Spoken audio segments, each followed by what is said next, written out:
Makasih Pak Nasri. Yang terakhir Ibu Rike, silakan mainkan 5 menit. Nanti kalau tidak Assalamualaikum cukup tambah. warahmatullahi wabarakatuh. Salam sejahtera untuk kita semua. Om Swastiastu, Namo Buddhaya, salam kebajikan, rahayu. Yang saya hormati pimpinan dan anggota Komisi 6 DPR RI. Yang saya hormati Menteri Koperasi, Wakil Menteri Koperasi, beserta seluruh jajaran Kementerian Koperasi. Terima kasih untuk kehadirannya. Akhirnya kita bisa bertemu membahas sesuatu yang sangat penting. Ini adalah suatu langkah yang progresif kalau menurut saya dalam menyikapi bukan hanya kondisi nasional kita, tetapi secara geopolitik maupun geoekonomi. Bapak izinkan di tangan saya, ini ada buku yang sangat tebal, ya.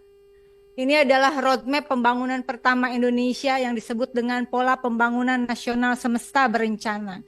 Ini adalah semacam antitesa terhadap berbagai persoalan geopolitik dan geoekonomi saat itu, disusun semenjak tahun 57 hingga tahun 60 begitu, yang terdiri dari tripola pembangunan, pola riset, kemudian pola perencanaan dan pola anggaran.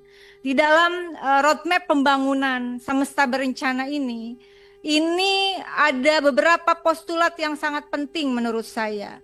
Dan saya diperintahkan secara khusus oleh Ibu Megawati Soekarno Putri untuk menganalisisnya dari tahun 2013, dan itu kemudian ditetapkan akhirnya karena ini adalah pondasi pembangunan teknokratik Indonesia termasuk di bidang politik, ekonomi, sosial, budaya, dan seluruh bidang kehidupan. Tahun 2023 akhirnya ditetapkan sebagai memori kolektif bangsa.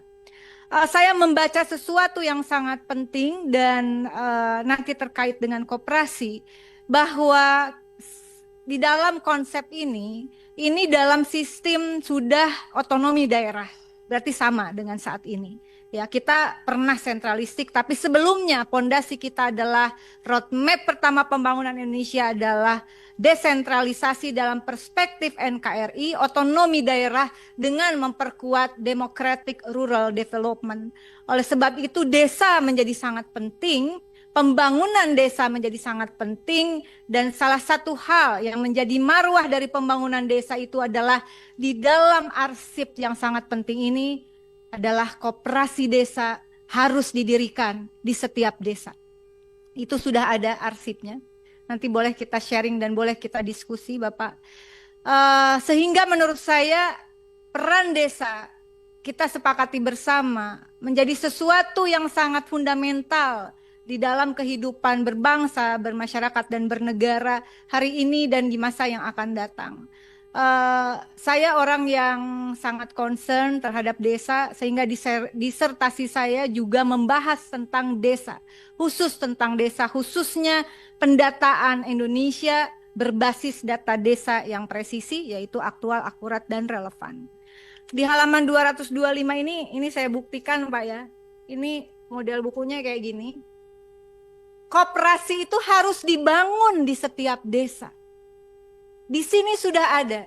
Jadi saya kurang lebih 10 tahun, artinya lebih mungkin dari 2013, saya memimpikan bagaimana caranya agar ekonomi Indonesia kembali pada hitoh ideologinya, kembali kepada marwah ideologinya. Harus ada koperasi di setiap desa, begitu. Dan saya begitu bersemangat, mungkin dari sedikit orang yang bersemangat dan antusias terhadap lahirnya Instruksi Presiden nomor 9 tahun 2025 tentang Koperasi Desa Merah Putih yang harus dibangun di seluruh penjuru desa di tanah air.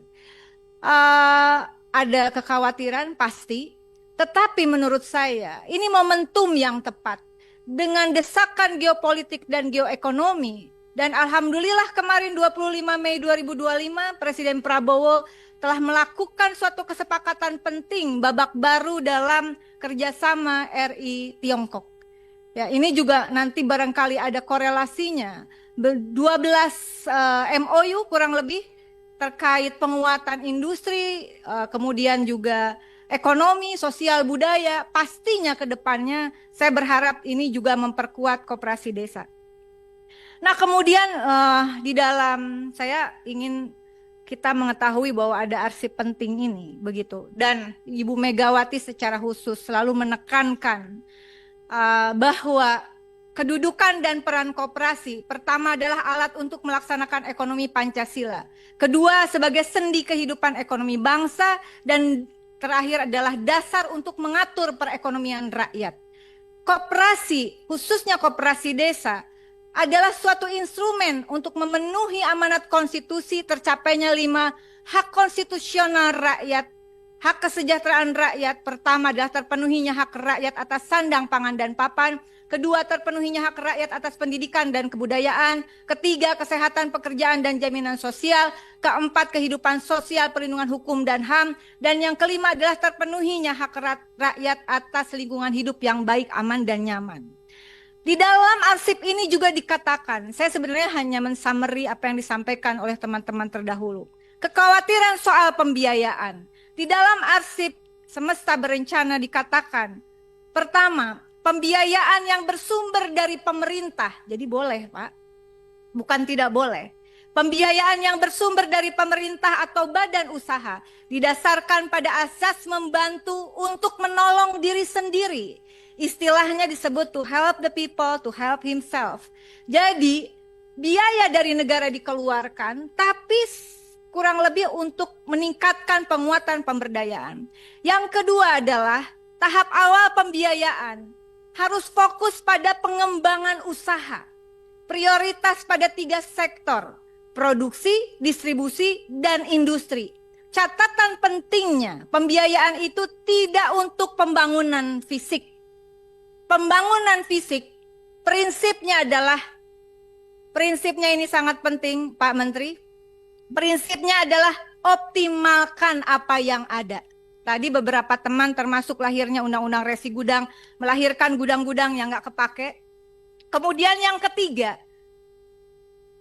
amanat dari para pendiri bangsa kita. Pemerintah melakukan gerakan koperasi nasional, disertai pendidikan tentang koperasi, terutama bagi pemerintah daerah dan pemerintah desa, termasuk politik anggaran dalam APBD dan APBDes. Boleh Bapak kalau mau tepuk tangan? Ini tepuk tangannya, penyusunnya adalah 513 orang anggota MPR RI pertama dan 600 pakar dari berbagai bidang keilmuan dari seluruh Indonesia. Kita aplaus untuk mereka yang sudah meletakkan fondasi dasar ekonomi. Oleh karena itu saya tidak akan berpanjang lebar. Mengingat Undang-Undang Dasar Negara Republik Indonesia 1945. Kedua, mengingat TAP MPR nomor 16 tahun 1998 tentang politik ekonomi dalam rangka demokrasi ekonomi. Ketiga, Undang-Undang tentang Pemda. Keempat, Undang-Undang tentang Desa. Kelima adalah Inpres nomor 9 tahun 2025 tentang percepatan pembentukan Koperasi Desa Kelurahan Merah Putih. Kemudian yang keenam ada surat edaran Menkop nomor 1 tahun 2025 tentang cara pembentukan koperasi dan merah putih. Hendaknya kita tidak meninggalkan spirit dari Astacita nomor 2 bahwa keberadaan koperasi desa ini adalah untuk memantapkan sistem pertahanan dan keamanan negara juga, karena kita menganut sistem pertahanan rakyat semesta dan rakyat itu adanya di desa dan kelurahan. Kemudian mendorong kemandirian melalui swasembada pangan, energi, air, aircraft, ekonomi hijau dan biru. Dan yang keenam adalah membangun dari desa dan dari bawah untuk pemerataan ekonomi dan pemberantasan kemiskinan. Berdasarkan arsip sejarah dan berdasarkan prinsip-prinsip konstitusional yang kita yakini dan menjadi sumpah jabatan kita bersama. Dalam rapat yang berharga ini, izinkan saya merekomendasikan beberapa hal. Pertama, mendesak dan meminta Kementerian Koperasi untuk menyusun roadmap koperasi merah putih, hulu, tengah, dan hilir, termasuk mitigasi resiko. Kedua, pendataan desa yang akurat, aktual, dan relevan, menyangkut kondisi kebutuhan dan potensi real desa, sehingga perlu kiranya berkoordinasi dengan Kementerian Desa. Yang ketiga adalah terkait skema pembiayaan, menyusun skema pembiayaan yang bersumber dari pemerintah pusat, daerah, dan desa, serta dari badan usaha, negara maupun swasta, serta mitigasi resiko dari pembiayaan ini. Yang keempat, mendesak Kementerian Koperasi bekerja sama dengan kementerian lain yang ditugaskan, 13 kementerian Bapak kalau saya tidak salah, betul? 13 kementerian dan 13 kementerian, lembaga, dan juga ada badan di sana untuk inventarisir dan optimalisasi aset pemerintah pusat, daerah, dan desa, serta aset BUMN, BUMD, dan BUMDes. Yang juga melakukan inventarisir terhadap koperasi yang telah existing dan bidang usahanya apa.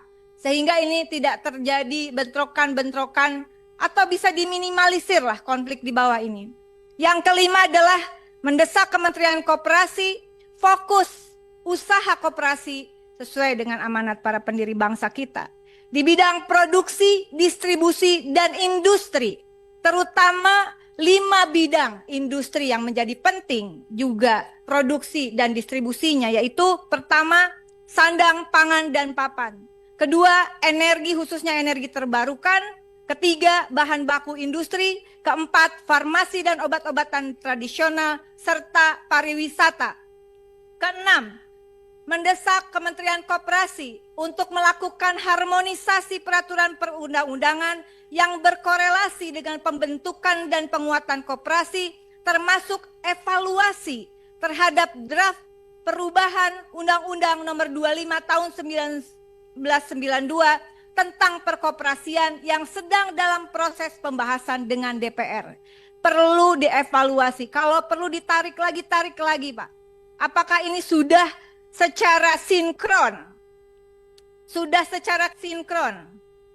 Pak Sekjen, mohon perhatiannya, karena apabila dikehendaki, sesmen ya, apabila dikehendaki kemudian koperasi menjadi instrumen pula agar terjadinya penyaluran subsidi negara yang akurat dan tepat, saya kira harus juga ada harmonisasi dengan peraturan perundang-undangan khususnya Perpres terkait beberapa subsidi yang itu sudah ada, Pak. Karena kalau tidak, apa yang dikhawatirkan oleh teman-teman Komisi 6 yang sudah bicara terdahulu saya kira akan berakibat fatal, ya. Itu saja yang saya sampaikan, cukup panjang, tetapi karena saya terlalu bersemangat. Ini momentum kita semua. Ini bukan hanya persoalan kehendak orang per orang. Ini adalah suatu kehendak bersama. Dan ini harus menjadi gerakan nasional. Gerakan kita semua. Ini momentumnya. Mumpung langsung dikeluarkan instruksi presidennya, tinggal implementasinya. Kawal semua pihak. Bahwa Koperasi Desa Merah Putih, Bapak. Makanya saya bilang, Pak Menko, fokus Pak, fokus. Hal-hal yang tidak menyangkut koperasi desa bisa diwakilkan, Bapak tanggapi, wakilkan Pak. Jadi Bapak nggak keselip lidah. Dan ini sangat penting karena ini adalah hajat besar Pak Menko. Hajat besar Pak. Jangan sampai gagal Pak. Momentum tidak datang 2 kali Pak. Ini legacy Pak. Kalau berhasil ini menjadi legacy untuk bangkitnya ekonomi Indonesia.